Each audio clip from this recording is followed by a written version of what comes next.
Alors que la pluie s'attelle à nettoyer les rivières de sang après la Blitzkrieg Quincy, les Shinigami commencent à se relever tant bien que mal et essaient de se préparer au retour de leurs ennemis. Tandis que le ciel assombri de Soul Society pleure son tout premier capitaine commandant, un nouveau soleil se lève vers de nouveaux horizons, atteignant des hauteurs royales aux confins des dimensions. Division 0, révélation sur les Zanpakuto. Le rôle central d'Ichigo et un Uken, clé donnant accès à la dimension du Ryo, sont au cœur de cet épisode.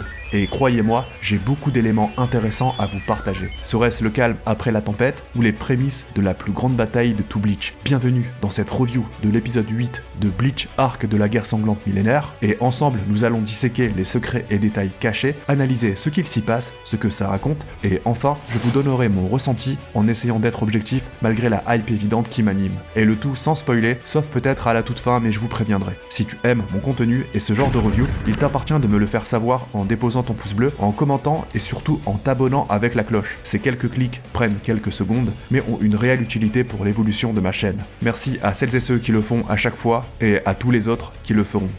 C'est parti.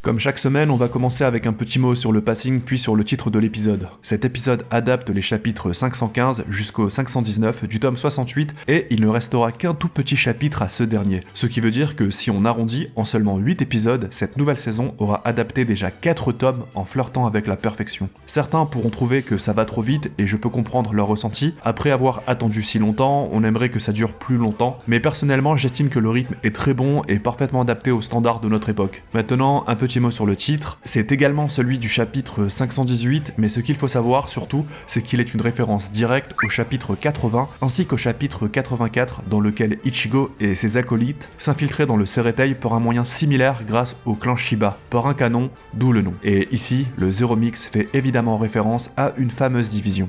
Et on va maintenant rentrer dans le vif du sujet. On reprend quasiment là où nous en étions avec les conséquences de la guerre et la pluie qui continue de s'abattre. Fait intéressant, Tite Kubo n'oublie pas ses personnages très secondaires avec Yasushika Yemura, un membre de la 4ème division, le 3ème siège pour être précis, et surtout chef de la première équipe de secours. Donc sa place ici est parfaitement logique. La scène suivante en intérieur est belle dans tous les sens du terme.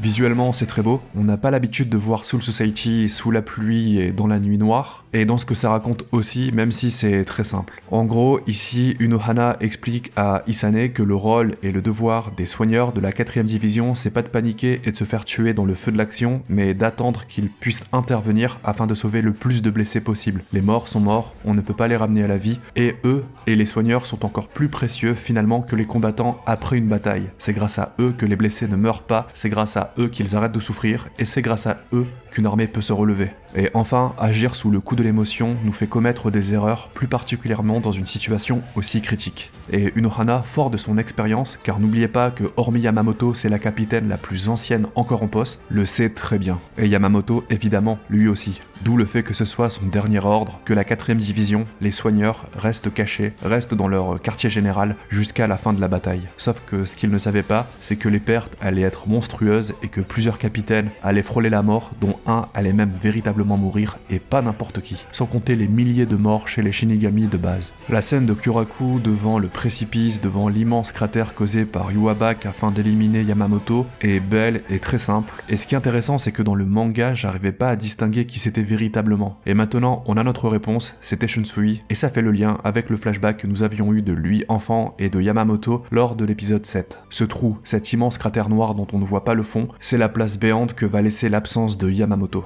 Mais comme un symbole, Shunsui est déjà en face, prêt à le combler, malgré sa petite taille en comparaison. Et puis on a le titre qui apparaît de manière un peu incongrue. Il faut savoir que le titre dans le chapitre en question, dans le chapitre qui portait le même nom, apparaissait d'une manière assez banale, donc il n'y avait pas d'adaptation particulière à faire. Puis on a Ikkaku qui fait son fanboy de Zaraki comme d'habitude, parce que à ce stade on ne sait pas encore s'il a survécu, Zaraki. Et on a aussi Anataro qui, fidèle à lui-même, veut soigner Ichigo. Ça fait plaisir de revoir d'anciens personnages comme ça, les personnages de l'époque Soul Society, du tout premier véritable arc où il y avait de grandes batailles, celui du sauvetage de Ruka, sauf qu'ici on est plus face à un clin d'œil, à un petit trip nostalgique. On n'avait jamais vraiment vu les les hôpitaux, sauf peut-être à la fin de l'arc Soul Society, et c'est intéressant de voir que visiblement ils ont des soins similaires à nous, des pansements, des appareils. Ça peut paraître étrange étant donné que ce sont des âmes, mais en vérité c'est plutôt logique, ils ont quand même du sang, etc. Sauf qu'à la place que ce soit purement physique, eh bien c'est spirituel, ce sont des particules. Lors du petit échange entre Ichigo et Ruka, c'est amusant de souligner que Ruka est toujours fidèle à elle-même, avec sa manie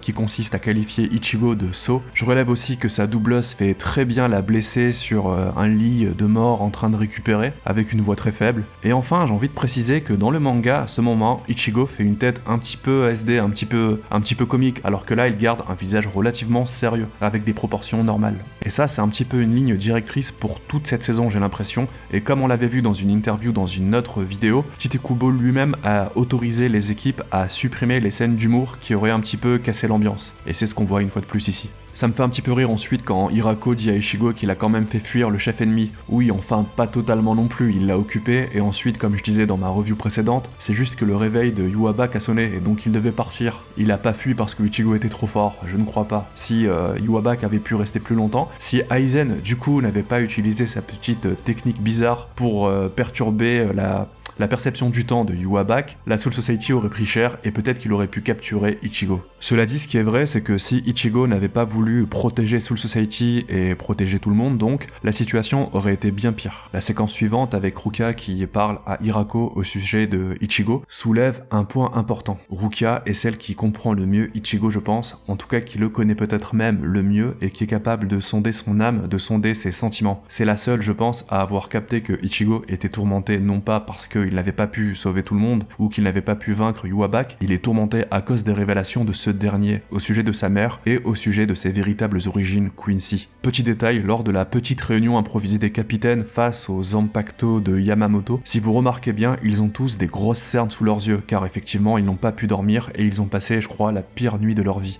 Et les mauvaises nouvelles s'accumulent, alors qu'ils peuvent même pas se recueillir devant la dépouille de Yamamoto parce qu'elle a été tout simplement désintégrée, ils ont à peine trouvé des morceaux de son Zanpakuto. Un membre des renseignements arrive pour les informer que Kenpachi et Byakuya sont vivants, mais ils sont tous les deux tellement blessés qu'ils ne pourront peut-être même pas retrouver leur poste de capitaine. Un désastre. Et là, Soifon, forcément, elle, pète un câble, perd son sang-froid et commence à s'énerver, à crier sur tout le monde. Ensuite, il y a Kensei qui intervient. Là, elle leur reproche d'être des Vaisards et que du coup, ils sont bien moins touchés par la mort de Yamamoto car finalement, peut-être qu'ils lui en voulaient toujours. Puis, il y a Komamura qui se met à leur gueuler dessus et là, directement, vu sa carrure et vu sa voix, ça calme un petit peu tout le monde jusqu'à ce que le nouveau Big Boss arrive, Shunsui Kyoraku, qui, très nonchalamment, très fidèle à lui-même, tape un petit peu des mains et leur demande de tous se calmer en disant bien que si Yamamoto était là, il leur aurait tous botté le cul. Cette intervention de Shunsui derrière ses apparences un petit peu légères est en réalité la marque qu'il s'est déjà mis dans le rôle du capitaine commandant et dans la droite lignée de Yamamoto, en conservant bien évidemment son propre style. La scène entre Ichigo et Mayuri est très intéressante d'un point de vue lore, d'un point de vue fonctionnement de l'univers. Jusqu'alors, on n'avait jamais vraiment eu d'explication sur le fond, sur ce qui distingue un Shikai d'un Bankai, sur le fait qu'un Shikai ou un Bankai puisse être brisé et revenir. Est-ce que c'est open bar? Est-ce qu'on peut casser son Bankai et l'avoir à nouveau en le reclaquant juste derrière ou pas? Eh bien, on a notre réponse. Les Shikai peuvent se reformer par un processus assez logique grâce à la connexion avec l'âme du possesseur du Zanpakuto, tandis que les Bankai, eux, c'est beaucoup plus compliqué. Bon, ce n'est pas expliqué profondément pourquoi, mais on pourrait théoriser sur le sujet. Ce qui fait que le Bankai de Ichigo est vraiment brisé. Et là, Ichigo fait des remarques pertinentes, les remarques qu'aurait fait n'importe quel lecteur du manga sur notamment le Bankai de Renji qui a déjà été brisé plusieurs fois, notamment contre Byakuya. Et Mayuri, ayant l'explication à tout, lui explique que justement le Bankai de Renji est composé de nombreuses lames et les lames qui ont été brisées à tout jamais, tout comme le Bankai d'Ichigo. Et vous allez voir dans les épisodes suivants, tout prendra un autre sens et vous allez comprendre pourquoi l'histoire nous mène sur cette piste-là et pourquoi Ichigo et Renji vont devoir rejoindre temporairement la Division 0 pour leurs Zanpakuto. Je crois que niveau révélation et niveau information capitale sur le lore, vous êtes pas prêts les animés only. Ah oui aussi, petit détail, là normalement dans le manga, on avait une scène comique avec Kon bodybuildé qui fonçait sur Ichigo puis qui reprenait sa forme normale. C'est vrai que ça cassait un peu le délire, mais dans le manga, comme on l'a déjà dit plusieurs fois, ça passe bien, mais en animé peut-être que ça aurait été un petit peu chelou. Donc je comprends qu'il est enlevé, on est dans la droite lignée de la suppression des scènes comiques, rompant un petit peu l'ambiance dramatique. Les scènes suivantes nous préparent à accueillir la Division 0 et surtout permettent à Tite Kubo de nous faire comprendre que soit il avait tout prévu, soit il est très bon pour gérer les éléments élément narratif propre à son manga. Je m'explique, les murs qui étaient tombés pour protéger le Ceretei à l'époque de l'invasion d'Ichigo et de ses amis au début du manga provenaient donc bel et bien de la dimension royale, et leur but à la base c'est de protéger le roi, sauf que justement, comme le dit Kyuraku avec l'agitation qu'il y a eu ces derniers temps, le mur n'était pas remonté. Ça explique pourquoi ce mur était tombé du ciel, il ne tombait pas de nulle part. Ce mur ne tombe qu'en cas d'urgence, donc en temps normal, il protège bien quelque chose qui était au-dessus de Soul Society, la dimension royale. Et la division 0, c'est pas n'importe quoi, comme le dit Kyuraku, c'est une division composée que de 5 membres, donc là déjà t'es un petit peu surpris parce que normalement une division c'est plusieurs milliers de membres avec des sièges, des lieutenants, un ou plusieurs lieutenants et un capitaine. Là ce sont 5 capitaines et les 5 à eux seuls sont plus puissants que les 13 divisions. Vous imaginez un petit peu le truc? Ça redonne un petit peu de l'espoir pour la suite, notamment pour la deuxième manche de la bataille contre les Quincy. Et là normalement on s'attend à voir 5 Gus ultra badass, ultra sérieux avec un flow ultra imposant, et on se retrouve avec des personnages globalement plutôt amusants, comiques, avec des apparences très facilement identifiables. Ils ont tous une caractéristique physique qui fait qu'on les identifie immédiatement, et ça prouve une fois de plus que Tite Kubo est un monstre en chara-design, on ne le dira jamais assez, et on comprend ensuite que certains d'entre eux ont des liens particuliers avec les capitaines en poste. Notamment Tenjiro, celui avec la banane en guise de cheveux, qui va taquiner un petit peu Unohana sur sa capacité à soigner. Ce qu'il faut comprendre, c'est que c'est lui qui l'a formé aux soins. Et puis on a Senjumaru, celle avec les bras mécaniques, qui tape un petit peu la discute avec Mayuri pour le taquiner et lui faire comprendre qu'il est pas au niveau, et que à l'époque où c'était elle qui justement gérait la division scientifique, donc la 12e division, eh bien c'était beaucoup plus sécurisé, vu qu'elle a pu s'infiltrer, récupérer le Bankai de Ichigo, elle a pu récupérer les blessés comme ça en une fraction de seconde sans qu'on le capte. Et là j'aimerais vous rappeler un petit détail qui fait sens désormais. Dans le premier chapitre du tome 55, donc celui qui ouvre cet arc, et donc le premier épisode de cette nouvelle saison, le chapitre 480, il est question de l'échelle de Shutara. Shutara comme Senjumaru Shutara. Ce qu'il faut comprendre, c'est que c'est elle qui a inventé cette technologie et cette échelle. Et enfin, on a aussi une interaction entre Kiryu Ikifune, celle avec les cheveux violets et qui est quand même corpulente, et Shinji. Et là aussi, rappelez-vous, dans le flashback Turn Back the Pendulum, sur les Vaisar il y a un siècle, il était question d'une capitaine ayant rejoint la division 0. Et c'est là d'ailleurs que Aizen avait plus ou moins appris leur existence. Et bien voilà, Kubo nous montre qu'il maîtrise véritablement son récit et il nous la remet en scène au moment où il faut, avec Shinji qui entre-temps a récupéré son poste de capitaine de la 5e. Tout est parfait, tout est bien écrit et tout s'emboîte. C'est pour ça qu'il faut vraiment croire Tite Kubo quand il nous explique que cet arc est celui pour lequel Bleach a existé. L'immense puzzle qui constitue Bleach est en train de prendre forme. Toutes les pièces s'assemblent, du passé, du présent et du futur, pour former une fresque complète.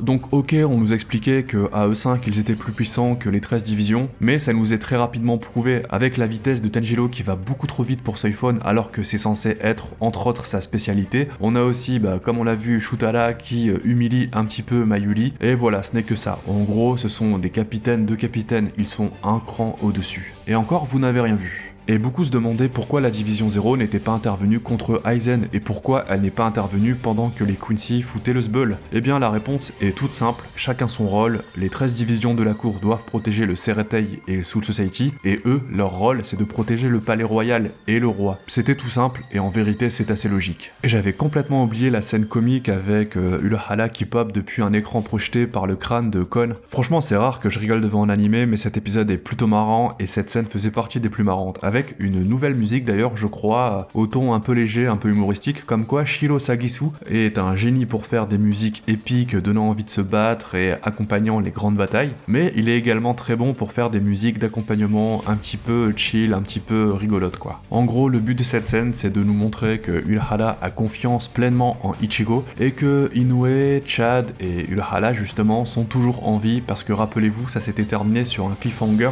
où ils étaient attaqués un petit peu par surprise après que Kilge Oppie se soit fait trancher en deux par un mystérieux personnage. Là, bon, autant dans le manga, le mystère était léger, mais déjà à l'époque tout le monde avait deviné, mais là, vu qu'il faut mettre le doubleur, c'est pour ça qu'ils y sont allés plus franco, et qu'on voit un peu qui est ce mystérieux personnage. Avec la voix, tout le monde l'a reconnu, il a un doubleur très connu, très charismatique. Et oui, c'est bel et bien Glimjo Yagajak, le Sexta Espada, et visiblement sa faiblesse cachée, ce serait les maracas, vu qu'on voit Orihime et Sado en faire un petit peu comme ça pour le tenir éloigné. C'est bizarre, mais pourquoi pas. En tout cas, la scène était marrante. Et donc, ce qui va motiver Ichigo à aller avec eux dans la dimension royale, ce n'est pas pour les soins, ce n'est pas pour quelque chose de mystérieux, c'est pour reforger son arme. Et on enchaîne avec le retour de Kukakushiba. Normalement, là, dans le manga, c'est un petit peu plus long, il y a quelques dialogues supplémentaires. Ici, on va droit au but et elle les envoie directement en boulet. Mais ce qui est surtout cool, c'est ce qui arrive après. Déjà, on a un remix d'une OST bien connue des fans de Bleach de la première heure, mais on a aussi et surtout deux éléments très hypants. On a le retour de Ganju et le retour des Fullbringers après qu'ils aient rejoint le Rukongai. Ils vont suivre un entraînement et ils devront prendre part à cette bataille. Très intéressant, très hypant, et j'ai hâte de voir ce que ça va donner dans la version animée, s'ils auront des scènes en plus notamment, et je pense que oui. Ah oui, aussi, autre élément ajouté qui n'est pas présent dans le manga, c'est l'espèce de flashback un petit peu mystérieux avec Isshin, Dedo et Kukaku et Ganju, pour nous rappeler que c'est leur oncle. C'est vraiment le genre d'ajout très simple à faire pour eux mais qui fait vraiment plaisir à voir. D'ailleurs, Kukaku dit que ça rendrait leur oncle triste et j'ai vu certaines personnes se demander pourquoi. Bah c'est très simple, si Ichigo va reforger son Bankai etc, ça le remettra au cœur des futures batailles et donc ça le mettra en danger. Et en toute logique, Isshin est un père de famille qui veut avant tout protéger son fils et le tenir éloigné des dangers. Je trouve que l'apparence du palais royal sonne très Dragon Ball Z et sonne très Saint Seiya, tout en conservant bien évidemment sa propre patte et son originalité. Et ce qui peut paraître étonnant, mais en vrai ça dit long sur sa relation avec lui, c'est que Ichigo pense directement à un autre personnage, à Aizen. Il réalise que Aizen a fait tous ses sacrifices, a consacré toute sa vie et a été prêt à tuer des gens et à déclencher une grande guerre et à trahir les Shinigami pour atteindre ce lieu. Ichigo en prend conscience immédiatement et lui il y est allé tranquillement, accompagné par la division 0 directement. Cette scène nous montre que Ichigo déjà il avait commencé à le comprendre lors de l'entrechoquement de leurs sabres, mais cette scène nous montre qu'il cherche toujours à le comprendre. Et puis on a la justification, l'explication sur le Uken, car comme tout le monde à l'époque, notamment les lecteurs, Ichigo une fois de plus réagit comme n'importe quel fan qui apprend une révélation sur un élément du passé de Bleach. À la base, dans le chapitre 223, on nous avait expliqué que le Uken était une clé un peu magique, une clé pour atteindre cette dimension, et on nous disait que Aizen voulait la forger en sacrifiant la terre Juraishi, la terre où il y a la plus haute concentration spirituelle, et c'était bien évidemment Karakura. Ce qui veut dire que le Uken que voulait créer Aizen a été mentionné pour la toute première fois dans le chapitre 223 du tome 25, donc il y a 16 ans si l'on se base sur la publication du manga au Japon. Et là, Ichibei nous explique une information très importante, c'est que le Uken en fait ce sont eux, ce sont les 5 membres de la garde royale de la division 0. C'est le Ryo qui leur a donné cette capacité, et effectivement, comme le dira Senjumaru, Aizen s'est pris pour Dieu et voulait lui-même créer le Uken, comme l'a fait le roi spirituel qui est un petit peu le dieu de Soul Society. Mais surtout, ce qu'elle nous dit, c'est que bien évidemment Aizen est le mal absolu, bon là je trouve qu'elle exagère un petit peu, mais surtout que les Quincy sont un mal encore bien plus grand, laissant présager évidemment le pire et une menace toujours plus forte. C'est logique, c'est un shonen. L'explication sur la disposition de la dimension royale avec les 5 plateaux différents correspondant à 5 bourgs appartenant à chaque membre de la division 0 nous laisse clairement comprendre que le Ryo, le roi spirituel, n'est pas n'importe qui. Le mec est capable de modifier les dimensions visiblement et de faire s'élever comme ça des espèces de petites villes, des espèces de petits pays dans les cieux et de les stabiliser indéfiniment sans aucun effort et à tout moment. Puis on a une explication un petit peu longuette sur comment les Shinigami vont être soignés de la part de Tenjumaru.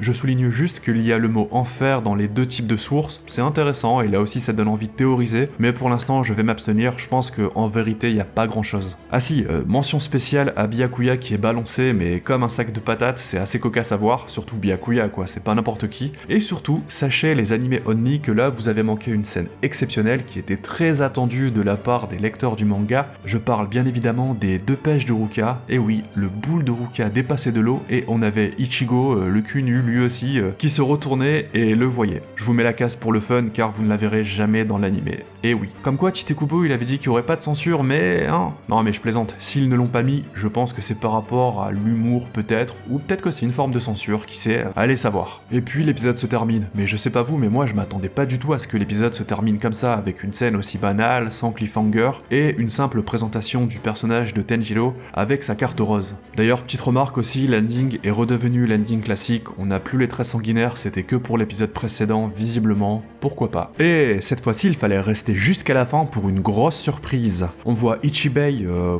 avoir un petit sursaut, et dire « Oh, vous êtes enfin réveillé, Ryo », Et là, on voit le Ryo ouvrir les yeux. Alors, on distingue pas très bien, mais sachez que dans le manga, cette case existe. On peut constater qu'il est dans un espèce de cocon bleu magique, il y a des étoiles autour de lui. Dans le manga, il y en avait 4, et à l'époque, j'avais théorisé sur le fait que ce soit le monde des humains, le Wikomundo, Soul Society, et potentiellement la dimension royale ou l'enfer, l'un ou l'autre, pour en faire 4. Et finalement, on voit bien que c'est juste des étoiles qui brillent ici et là. Dans le manga, il y en avait que 4, mais en fait, il y en a bien plus. Une théorie de plus annulée. Ses yeux aussi sont un peu spéciales, et je ne peux pas trop commenter ce passage sous peine de spoiler, donc on va passer dans la partie spoiler qui sera très courte, et qui sera dans la continuité de ce qu'on vient de dire, on va parler du roi spirituel. C'est bon les anime only, vous êtes partis? Bon, je sais pas vous, mais moi en tant que lecteur de manga, j'attendais beaucoup cet épisode pour voir s'il y allait avoir une correction d'un retcon que Tite Kubo a fait. C'est l'un des rares retcons qu'il ait fait, avec la veste de Ukitake. En fait, la première fois qu'on a aperçu une case du flashback de Ukitake, Rukia et Kaien au moment de la mort de Kaien, on voyait uniquement Ukitake de dos avec un kimono noir, alors que lorsqu'on voit vraiment la scène bien plus tard, il avait son aori blanc. C'est un petit retcon, mais c'est pas très dérangeant. Et bien là, le retcon en question sur le roi spirituel, c'est que la première fois qu'on le voit avec cette double page, on voit bien qu'il semble avoir tous ses membres, qu'il est debout un peu et en lévitation. Sauf que quand on le revoit ensuite, il n'a plus ses membres, c'est un homme tronc. Et donc, on n'a jamais eu aucune explication à ce sujet. Et comme on le sait, par la suite, on va apprendre que le roi spirituel, son bras gauche, son bras droit, son cœur, etc. ont été disséminés aux 4 coins de Soul Society et sont devenus même des êtres à part entière, c'est assez étrange. Et pour en savoir plus, il faut lire le roman CFYOW, dont le premier tome est sorti chez Glénat. N'hésitez pas à l'acheter si ce n'est pas encore fait d'ailleurs. Et je vous dis ça sans aucun placement de produit, Glénat, il nous calcule pas du tout, nous les créateurs de contenu Bleach, malheureusement. Eh bien malheureusement, avec cette scène dans l'animé du roi spirituel, on n'arrive pas trop à voir s'il a encore tous ses membres. On dirait que oui, on dirait qu'il a un peu ses jambes et légèrement les bras, mais on voit pas assez bien pour trancher. Un autre truc que je me demande, c'est que la Division 0 parle du roi spirituel comme quelqu'un qui a une volonté, comme quelqu'un qui par exemple montre un intérêt pour Ichigo. Mais comment peuvent-ils le savoir, étant donné qu'il est scellé et qu'il ne s'exprime absolument pas? Est-ce qu'il peut leur parler par télépathie à tout moment, et du coup il ne serait pas un véritable prisonnier, et cette situation lui irait très bien? Ça expliquerait d'ailleurs pourquoi il s'était laissé faire à l'époque où les ancêtres des grandes familles nobles s'en sont pris à lui pour le sceller. Je crois qu'en fait, le vrai plus grand mystère de tout Bleach, c'est le roi spirituel. Qui il est, pourquoi il est là, pourquoi il existe, pourquoi il s'est laissé faire. Ça, c'est vraiment un mystère total. L'être le plus puissant qui pouvait voir l'avenir s'est laissé se faire sceller pour au moins 1 million d'années. Ça n'a aucun sens, personne ne ferait ça, et c'est très étrange. Bien voilà, la partie spoiler est terminée, et on va passer au poème. Un poème inédit de Zaraki Kenpachi, qui nous dit « Aucune forme, ni âme, n'échappera à ma lame, rien. Sauf toi. » Ce poème peut faire référence à 2 personnages, dont un dont je ne peux pas parler sous peine de spoiler les animés only encore une fois. Et je pense que ceux qui ont lu le manga savent très bien de qui je parle, mais moi je pense qu'il parle potentiellement d'Ichigo, car il a tissé une relation assez particulière avec Ichigo, et plus jamais il ne pourra véritablement l'affronter. Voilà, mais je pense qu'il y a quelque chose de plus intéressant à dire par rapport à ce poème au sujet de l'autre personnage dont je ne peux pas parler sous peine de spoiler à nouveau. L'épisode 9 s'appellera The Drop pour la chute ou la goutte, et il correspond au chapitre 524 du tome 59. Autrement dit, quoi qu'il arrive, le prochain épisode devrait adapter le chapitre 520, ensuite le premier du tome 59, c'est-à-dire le 521, le 522, le 523 et le 524. Et croyez-moi, vous n'êtes pas prêts pour ce qui arrive. C'est-à-dire que la période de transition là, de calme, d'accalmie même pour ainsi dire, va durer pas très longtemps, ça va être très dense, va y avoir beaucoup d'informations et très rapidement on va repartir sur des trucs épiques et très intéressants. Que ce soit dans la forme, le combat, ou dans le fond et les révélations et la narration. Vous n'êtes pas prêts.